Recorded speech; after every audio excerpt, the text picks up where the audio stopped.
Welcome to episode 4 of Two Peas on the Pod podcast. I'm back here again with my good friend Dylan Pease. Pease, how are you doing today? Doing great, Patrick. Thanks. How are you doing? Long day. We'll say Yep.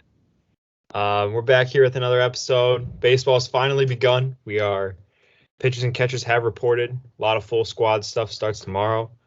Something I want to touch base on with you real quick is, you have to love all the videos of these guys coming out, right? Just Yeah. pure baseball stuff. I know not many of our listeners might follow the White Sox, but the White Sox had to post pictures with name tags for their players because of how many guys they have that no one recognizes. So that's just Brebbia. Oh yeah, that's just one of the names. It's great stuff. Even their prospects, some people can't recognize. So I'm one of them. There's some guys I'm like, who is this guy? And I look at the name and it's like, oh, that's a face I should probably get to know. But it's that stuff. I've been liking some of the videos OMV's been putting out though in regards to that. They've had some nice satisfying bullpen videos. They put the camera right behind it. You just get to hear the pop of the glove. That's baseball. That's some of the best sounds in baseball right there. So that's been great to hear. Great to see, great to hear. We're back. We'll touch on this early. Those jerseys stink. They are just brutal. Yeah, they do. But we can't be surprised here because who's the commissioner? Rob Manfred. You just gotta love everything he's done with baseball, right? I'm sure as an old school guy like yourself, you hate everything new about the game. You hate any change that happens. So, Rob Manfred, I'm sure, is one of your favorite baseball people you've ever experienced, huh? I don't hate everything, but yeah, he's definitely on my list. Well, then you'd probably be pretty happy to hear that he came out and announced that he's done in 2029. This is his last little contract extension. Over the week, he came out and they said, hey, this is an extension. We have him through 2029. After that, he's done. He's leaving the game of baseball. Popular name that's been brought up is Theo Epstein. I think that this is a guy who's been itching to get into that bigger sphere of baseball. You've heard of him between the Red Sox and the Cubs. He only likes like 10-year projects. He likes to keep his 10 years kind of shorter in terms of that. And then he said he wanted to get into ownership. And as a baseball mind like that, I feel like it would be good not only for the league, but just for baseball in general and like a public sphere. You see a guy who's won multiple World Series then go become the commissioner of the game. I feel like that's a guy who'd be respected by both the players and the commissioners in that aspect, or the owners in that. No, I feel like he, to be honest with you, not to get too excited about this, but I feel like he would be the perfect fit because, he was obviously at the forefront of the whole analytics train that went too far. But the idea that he also was one of the people that came out and said that he recognizes that the game isn't fun to watch anymore. I think he's got a pretty good head on his shoulders and he's got pretty good perspective. So I do think it's a nice blend between he's had relationships with players as well as owners, GMs, front offices. So I think that he's perfect for what you'd want in a commissioner. Yeah, I know he's very well respected around baseball. The Mets were trying to throw a ton of money at him to come be their head baseball guy over, I don't know if it was last offseason or maybe the offseason before. So, he's a guy that is definitely well respected around the game. I think he knows what he's talking about in terms of baseball. I feel like he's definitely a guy that would be good for everything in terms of that. He's also a good businessman. I think that's another thing that's pretty important too. Cubs fans, I apologize if I'm wrong, but I'm pretty sure he was pretty instrumental in the creation of Wrigleyville in terms of that sense. I don't know for sure, but I know he was definitely up in the Cubs organization when that thing kind of started spreading out and becoming a really profitable venue. And you see that with now every team that wants a new stadium, they're creating something that's more than just baseball. They want the bars, they want the hotels, they want all this different revenue flow that they can then in turn put back into the baseball, or at least some bigger teams can do that. Yeah. But it's something that I think is very interesting to start to think about. I feel like we haven't had I don't really know if we've had a new commissioner in my lifetime, in the major sports that I can really remember. That I know we got Goodell, we got Silver, and then we got Manfred. I think in terms of those guys, they've kind of been there most of my life. So this would kind of be the first turnover. Bud was there before. Who? Bud Selig. Yeah, but I think he was still early on in my baseball fanhood, where I don't know much about how what he was doing in terms of how he was changing the game and all that stuff. But Well, he saved Milwaukee. He was the owner of the Brewers. Oh, was he? Yep, he saved the Brewers from leaving. So he's pretty high up on your charts then. Yep. That's good to hear. All right, we did have some free agency news since the last episode. Soler signs the Giants, 3 years, $42 million. I think the Giants lineup got a big boost just by the signing of this bat. I've heard he's primarily just going to be the DH and hit 4. So when you pay a guy that much money to be your DH, you expect him to hit bombs. And I think that's a big thing the Giants needed in that order. Losing Jock Peterson, who was definitely a big bat in that order, and they get a righty bat, which I feel like they have a lot of power left-handers, but they don't have that big power right-handed bat either. So when they go lots of lefty relievers throughout that order, now you have that guy who can hit some home runs or hit for some power in that right-handed side that probably is going to slot in probably around the 4 hole would be what I'd think. Yeah, Soler's definitely too. He's the type of guy you want playing in San Francisco because his home runs, they are not cheapies.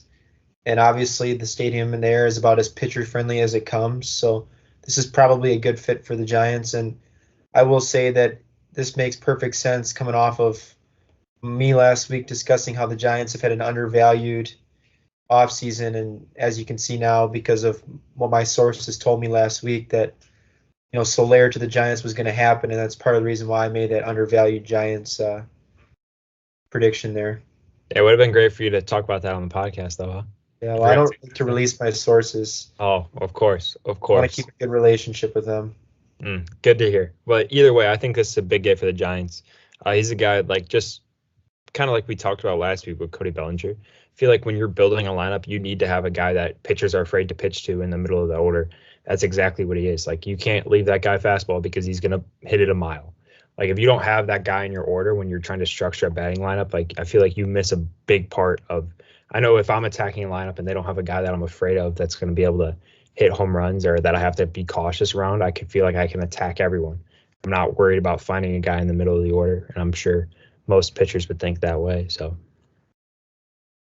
all right. So what else we have today? We're just kind of going to touch on a few of the categories for the player awards. We have Manager of the Year, Cy Young, and MVP. We're not going to do our team division predictions or anything like that yet. A lot of guys still unsigned. Well, we're going to touch on that. We'll touch on that first. Did you hear about potential proposal of like a 2-week MLB offseason?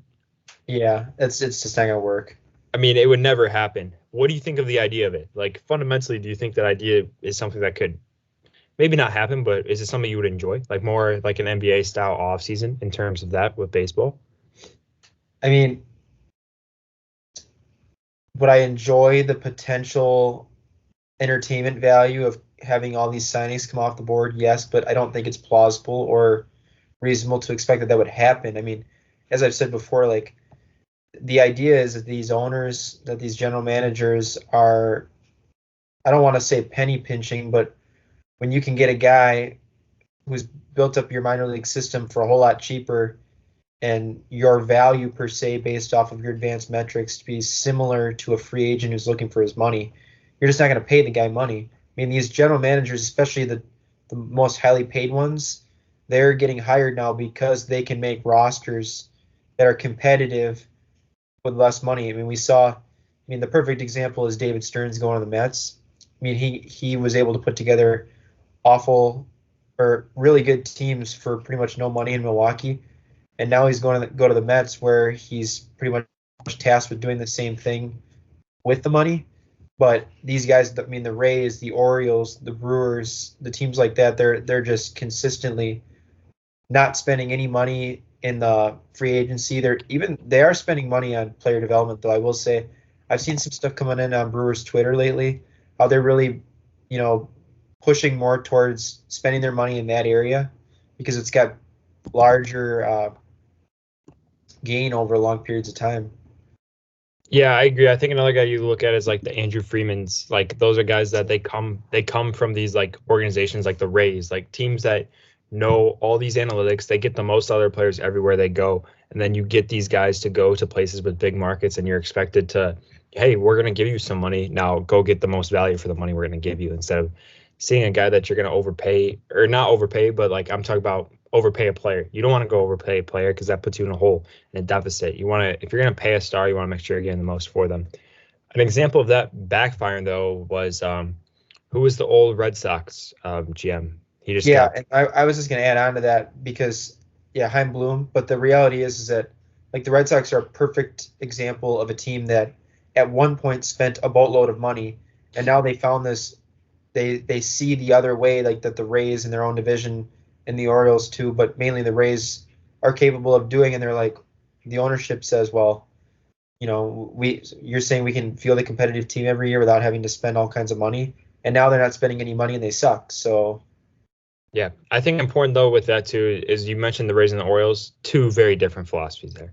The Rays like are always competitive. You're going to see them middle of the road to top of the division, and they're getting guys that you've never even heard of that are going to be top of the line baseball players, like we talked about last week with the left-handed reliever. Like these are guys that that have underperformed elsewhere that they get and they like rejuvenate and turn into better players.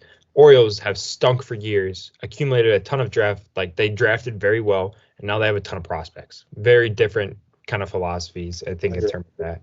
But yeah, either way, I think it's a great point to like, there's no, if they were going to try to do something with the offseason like that, it would completely flip the whole landscape of baseball because there's so much other stuff that goes on as opposed to NBA free agency. Like in NBA, you don't have tender contracts, you don't have arbitration hearings, you don't have all of this other stuff where Rule 5 draft. Like, I mean, there's just so much other stuff that goes on when you're looking at getting baseball players within your system.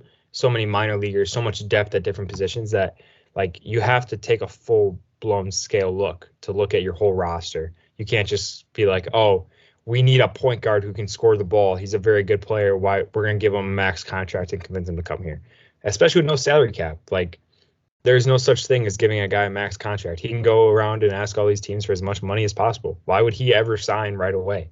Like you can look, be like, all right, this team's giving me this. Well, I'm going to go to another team because I don't really want to play there. I'm going to use them for leverage, aka Cody Bellinger or Shohei Ohtani in the Cubs. But examples like that, I just think it's something that would be interesting entertainment because I think there's also the other end of things that I wouldn't mind a rule coming into play of guys not being able to sign for as much money once spring training starts. Yeah, because I think that would be a more fair aspect of like, hey, you can only sign for a 1-year deal at this amount of money by the time spring training comes. Just because like you shouldn't have so many big name guys unsigned heading into the start of the season. That's bad for the sport. Like there's a balance to both. You can't throw everything in 2 weeks because that's no one's ever going to agree to that.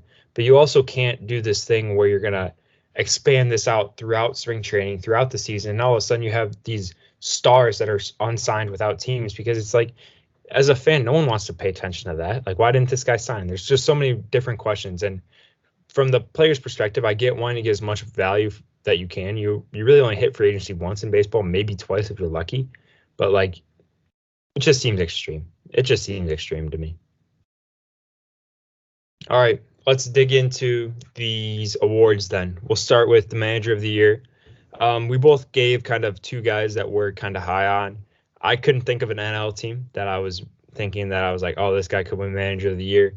When we were going through it, Pease talked me out of every single guy that I could really think of. So I figured that wouldn't be best to put in. But I have two AL guys, Matt Quintero and Kevin Cash. I think the Royals are going to be a lot better than people think this year, as we talked about on the last episode. And this, we talked about this too. This award is based off of who is the most surprising team in baseball, pretty much in each league. If you have a surprising team in baseball and you make a push for the playoffs, or you make the playoffs, you're the manager of the year, just because like that's how it works. Doesn't matter. Dave Roberts should probably win manager of the year when the Dodgers win 100 and something games, 110 plus games, because they won the most games. But like, you also have to look at their roster. I don't disagree with how the award's viewed at all. So I think Matt Quintero and Kevin Cash, I think a lot of people are overlooking the Rays in that AL East division. I think it's Orioles, Yankees, a lot of those big. And I think the Rays could be very competitive within there. And if they are, I think Kevin Cash is an easy name. Just because if they sneak into a wild card spot, they're in a loaded division like that. I think it would be very similar to kind of like how the Marlins did last year, right? Like the Marlins sneak into the playoffs in that last wild card spot in the division where you had the Mets, Phillies, Braves. I mean, the Mets weren't good, but still you have the Phillies and the Braves that are a powerhouse in the NL that are contending for the World Series and trying to win the pennant there, and they find a way to make the playoffs, which is why Skip Schumacher was awarded the NL Manager of the Year, and I think that Kevin Cash can do something similar. I also think Matt Quintero I think the Royals are going to make the wild card, and I think they're going to push for the AL Central. So we have it there. There's my thought on the Royals, which that's why I have him in the Manager of the Year, because if they're going to do that, he's the Manager of the Year in the AL. I agree with Kevin Cash. I think that's pretty self-explanatory. If the Rays win that division, he's Manager of the Year. I agree with the thought process behind it, because I don't think that he'll win Manager of the Year. Actually, I didn't even write this down, but if I had a sneaky sleeper vote, if you can call it a sleeper, in the AL East, it's Aaron Boone, and we can talk about some of that reason later.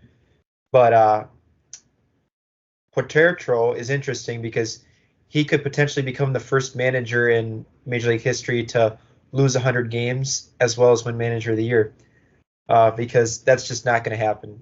So speaking of undervalued teams, my pick for Manager of the Year in the American League is Ron Washington.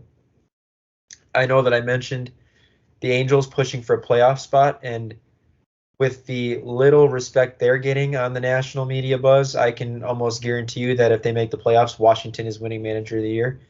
And I certainly believe highly in him as manager, so that's kind of my philosophy behind it. My National League name this is not a homer pick here, but Pat Murphy. And this is strictly because I think that there's not a lot of people who expect much from the Brewers this year. And basically, if they win that division, it's his award, and I'm expecting them to win that division this year. So what's funny is that I've kind of been lower on the Brewers last couple of years, and now that they lose their two best pitchers and their manager, and now I'm calling for them to win the division. And I guess, to be honest with you, I don't see them as being much worse than they have been the last couple of years, and I just don't see the teams like Chicago being as good as people think they're going to be. I mean, they still currently don't have Cody Bellinger back, but Pat Murphy, it's pretty simple. Brewers win the division, he's Manager of the Year. Yeah, so it's a good thing this is recorded, so we can look back at this at the end of the year when you sat here and said that you think the Brewers are going to win the division, because they won't. I think I am more high on the Cardinals and the Cubs at the top of that division. Yeah, okay. And I really like the Pirates. I talked you out of both Ollie Marmol and Derek Shelton. So if you're really that high on them, then you should have barked up those two names for your NL Manager of the Year name. Well, yeah, you see, because the Cubs are going to win the division. There's one. So I'm not Ollie Marmol or Blake Shelton aren't going to be making the playoffs. I think Ollie Marmol can make a push for the wild card. I think it's a strong NL. So there's reason why you were able to talk me out of that, because you made a good point. I don't think they'll make the playoffs. Cubs are going to win the NL Central. From there, I think the Brewers could be a bottom two team, because I think the Reds and the Pirates both are going to be very strong this year in a surprising NL Central, which leaves the Brewers to falter. I think they're going to look at their team come the deadline, see that, hey, we're going to trade off some of these aging pieces, and that's going to be their season. I think they're in for a down year. I like Pat Murphy. I think he's going to be a good manager. I think just from an organizational standpoint, they're going to look at their team. They're going to look at the rest of the division. They're going to look at the NL playoff picture, be like, we're okay selling some of these parts away. There's one name, by the way, that they're going to sell at the deadline. That's Adames. If you're going to talk about reasons for the Brewers and Pat Murphy to not have success because they're trading off at the deadline, and then in the same breath talking about how the Royals manager, who they're completely going to be selling off all these rental pieces at the deadline, are going to win Manager of the Year, you're talking out of both sides of your mouth. No, it's just when you look at the AL Central, I mean, I think the Twins are not going to be nearly as good. Guardians are meh. White Sox are stink. Tigers are going to be meh. So I look at the Royals, and I think they make a push for their division. So that's why I have them up at the top, where I think the Cubs have that division pretty much secure, especially with Bellinger. I really like them with Bellinger. I think they're going to be a pretty good team this year. And that's coming from a White Sox fan. So if I'm saying the Cubs are going to be a pretty good team, it hurts my heart. But I do think they will from an unbiased perspective. So that's why I have the Manager of the Year picks there. So we can move. I also don't mind Ron Washington. I think you made a good point with the AL or with the Angels not being in the national buzz at all. They still have Mike Trout. So they'll always be an interesting team to follow. If he stays healthy, definitely that's the big thing for Ron Washington, I think. If Mike Trout's healthy, I think they can definitely make a push for that AL wildcard spot. If he's not, I don't like their roster. So it just looks, the difference between looking at a roster and having Mike Trout in center field and not having Mike Trout in center field is just such a big difference for them. So we'll move into Cy Young. For the AL, I had Garrett Cole. I think this is just a basic pick. I think Garrett Cole is the best pitcher in the AL, and he's arguably a top 3 pitcher in baseball, maybe top 1. I think he might be the best pitcher in baseball. So when I'm looking at a guy like that, I don't see him regressing. I think he's going to continue to excel. So it's a boring pick, but I think he's the guy to win this. It's his award to lose, you know. Like if he goes out there and pitches like he has, there's no reason to say that he won't, then it's definitely his award. You had Pablo Lopez. I don't like Pablo Lopez, so give me a little bit on him. This is kind of going along with the theme that I think that the Twins are undervalued. I think that the Twins were that type of team that they just needed to learn how to win, and I think that this might be the year that they explode. They're going to run away with that awful division, but I think Pablo Lopez is kind of a perfect encapsulation of what this Twins team is. I think you could kind of see that there was that potential with the Marlins, and then when they traded for him last year, the Twins were like, we want you to be this ace, and he turned into be every bit of the ace that they needed. And so I think this year it's just going to, as long as he stays healthy, he's just going to soar to another level. And to me, I think this is definitely a pick that, I mean, I think the Twins, they run away with that division. They push for 100 games, led by Lopez in the rotation. I think it's a good pick. Hey, given what you just explained, if the Twins do exactly that, I agree. He's probably going to be a Cy Young, because I don't think the Twins are going to be half of that, what you basically just explained. So that's why I wouldn't even consider him being in the Cy Young, which I think is fair to say. I mean, we're very different on the Twins. We're very different on a few teams. So that's why our picks kind of differ in these categories, because if I don't think the Twins are going to be any good, I don't see how Pablo Lopez would end up winning that kind of award. Guys, for the NL, we said Logan Webb. I said Logan Webb, and you said Justin Steele. We both were pretty high on Logan Webb. We kind of talked about that. His stuff's nasty. He's in a pitcher-friendly ballpark. And I think if he goes out and pitches well against teams like the Dodgers, Padres still have a pretty solid lineup. Like, the Diamondbacks are a good team. Like, he's in a vaunted division. He goes out there and pitches well in games that he has to pitch well on that people are going to see. I think he's going to get a lot of national media buzz, which is definitely going to help his case in winning the Cy Young. Yeah, I really like Webb. Really like Webb. Yeah, the NL was tricky because I think that there are some easy names to me that have kind of been around for a long time, like a Wheeler, like a Nola too with the Phillies. But I like Steele just because I think in the same way as Lopez, like it's a guy who's young, he's just shown off the charts potential. And I just think that this is the year that he can put it all together. I mean, he was right around potential for Cy Young last year. Yeah. So, Craig Counsell likes to rely. I mean, I hounded Counsell for years because he wasn't willing to let his pitchers go deep into games, but he showed that when he believed in them and they were capable of doing it, that he would be willing to do it. So I believe that the Cubs are going to have to rely on pitching this year because I don't see their offense being good enough. So I like Steele. Yeah, so I think we both agree Cubs division, right? With Justin Steele winning Cy Young and pushing the Cubs into a pretty top seed there, right? That's what we're saying with Justin Steele winning that. No, I'm just kidding. But I agree. Justin Steele's he's a great arm. He's absolutely nasty. And another thing that's important is this pitcher. I mean, this award's a strikeout award, right? Like, strikeouts are pretty. Everyone wants to see strikeouts. So between all 4 of these guys that we named strike guys out, that's going to be the big thing for the award. I think guys that you can go see post like 12, 13 strikeout games, it's going to help them tremendously around the media, because when the media sees guys like that, they instantly get promoted. So that's definitely something I think we both kind of saw in trends in the Cy Young Award. For pitchers, I mean, you have pitchers that are going to strike out a lot of guys. They tend to be strike out a lot of guys and throw a lot of innings. Seem to be trends in the recent years that win Cy Youngs. So, our MVP picks. So, AL, I really like Corey Seager. The guy just mashes baseballs. He's just a monster when it comes to hitting the ball. So I really like him to go out and win that award. I think he was kind of snubbed a little bit last year, and I think he comes out and has a very similar year, if not better. No arguments for me. I love Seager. I love Bochy. I love everything about the Rangers. I just think that in terms of coming off of a World Series victory, maybe a little bit of a slow start from him. He's going to have a great year, I think, but my award is going to go to Juan Soto because, I mean, the combination of him playing at Yankee Stadium where he might hit 60 home runs, and then you add in the fact that he's going to be a free agent. The Yankees aren't giving him that extension. And I think that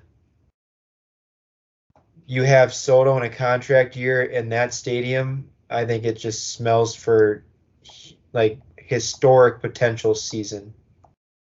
No, I definitely agree. In that stadium, Juan Soto, I think Juan Soto walked into that stadium as a top 3 MVP candidate in the AL, just because it's the short porch. Like you said, he's gonna mash home runs there. Um, Juan Soto has frustrated the hell out of me the past few years because he's always a very consistent player, but it seems like he never has that stretch where he just goes absolutely on fire. Like, and that's not no, it's nothing against him, but it's like he'll always go 1 for 4, 2 for 4. He's not going to really strike out as much. He's going to get on base. He does all the things right. He's a good player. He's not the best defender in the world, but like he's a good player. I'm not discrediting him at all. It's just like you'll see guys like Corey Seager just go on an absolute tear for a month where he's hitting 10, 15 home runs in a month. He's going to hit almost 400, 420 in that month. And he's just going to be like anything you throw him, he's going to smash. And I just don't really see that sometimes from Juan Soto. However, just Yankee Stadium in general is enough to put him into this conversation. So I agree with everything you're saying. NL, we get a little bit interesting here. I know you kind of laughed at my pick a little bit. I like Fernando Tatis Jr. to be a MVP candidate this year. I think I don't like the way he plays. It's important to note. I think he's kind of a schmuck.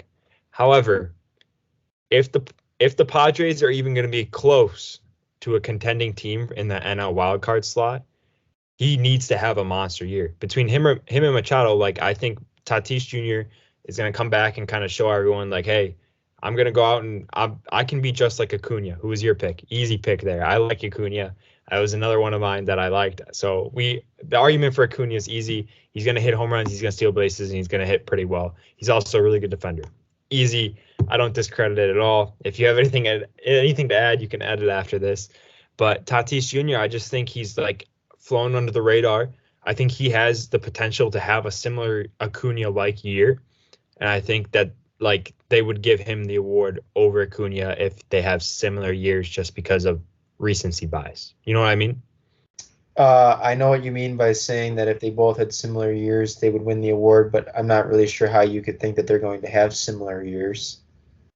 I think Tatis Jr. will strike out more, which is obvious. He has a pretty big strike zone, similar to the Baez kind of strike zone. He chases a lot of pitches, but he also mashes home runs. He steals bases. I think he could have a 40 for 40 year if he stays healthy, and that's why I think his name just has to be in the MVP race. Yeah, well, I just don't see it with him. I mean, plus you add in the fact that that lineup this year is going to be worse when you take out guys like Soto, so less protection for Tatis. I mean, you're right; he's going to have to step up, but it's kind of a weird vibe I got with the Padres. They lost Soto, they lost Hader, and it's just kind of like I don't really know what they're doing at this point. It just kind of feels like Tatis is a guy who thrives so much on energy, and that's one of the reasons I dislike him so much as a player, is because it's all about the show to him. And so to me, this season for the Padres could turn into even worse than it was last year, where it just kind of continues to spiral. Tatis is just kind of more of an issue than he is a solution. So it'll be interesting to see how they bounce back, but I don't know. I'm just not seeing it there. On top of that, I mean, I understand this is an individual award that you can win even without team success, but we can't actually think that the Padres are going to end up doing anything in terms of making the playoffs. They're the third, at best, or the third, but probably the fourth best team in that division. No, I don't. All your points are fair. I wanted to kind of throw in a little bit of a curveball there, I will admit. And I do think Tatis Jr. has the potential to have that kind of year, but I don't disagree with anything you really said there. But I do think he has an outside shot at that MVP award, and I wouldn't mind the value pick of him just kind of coming out of nowhere and just putting on a show. I mean, listen, he's got a better shot of winning the MVP than the Royals manager has of winning Manager of the Year. I will give you that. We'll revisit this at the All-Star break when Matt Cartero is leading a dominant Kansas City team to front of the AL Central. There is a better chance that Pedro Grifol wins it than that guy. Now that's crazy to say. Well, that is all we have for episode 4. You have anything else you'd like to add here before we end the show? No, I got a hit off of Patrick today, so yeah, tough look. Remind him that. Not proud of it. Already frustrated about it. Can't get down 3 out of that guy. But that's all we have today then for episode 4 of the podcast. Looking forward to next week's episode. Full teams reporting starting on Monday. We get a few spring training games next week too towards the end. So should be exciting stuff. Hopefully we get some more news. Hopefully some free agency signings. Hopefully some of those guys get locked up onto some new teams that we can go talk about. And we'll see everyone next week.